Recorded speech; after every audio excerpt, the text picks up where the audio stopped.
আমার মাইয়াটা গাছ হয়ে গেল, আমি কিছুই করতে পারলাম না। তোর মেয়েরে বাঁচাতে উড়াল পাখির ডিম লাগবে। উড়াল পাখির ডিম আনতে চায়না যেতে হবে। টায়না মানি না। আমার মেয়ে সুস্থ করতে যেখানে যেতে হয় আমি সেখান থেকেই উড়াল পাখির ডিম আনবো। চায়না, আমি আসতাছি। উড়াল পাখির ডিম রেডি রাখ। অবশেষে চায়না,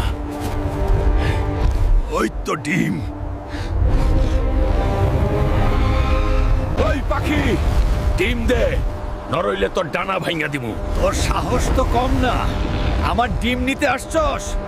আজ তোরেই আমার বাচ্চার খাবার বানাবো। তোর ডিম ছাড়া আমার মাইয়া সুস্থ হইব না।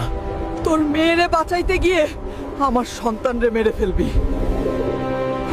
না, পাপ দিয়ে আমার মেয়েরে বাঁচাইতে পারবো না। কারো সন্তানের কষ্ট বাড়ায় আমি সুখী হতে চাই না। তোর ভালোবাসা আর সৎ সাহস দেখে আমার মন বদলে গেছে। এই নে আমার সোনার পালক, এইটাই তোর মেয়েরে সুস্থ করব। ধন্যবাদ উড়াল পাখি।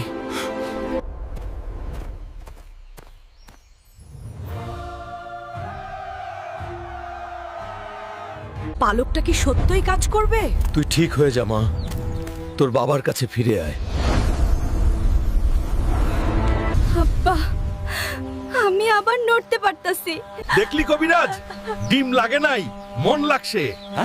ভালো কাজ করলে ফল পাওয়া যাইবই। এখন লাইক আর সাবস্ক্রাইব করুন।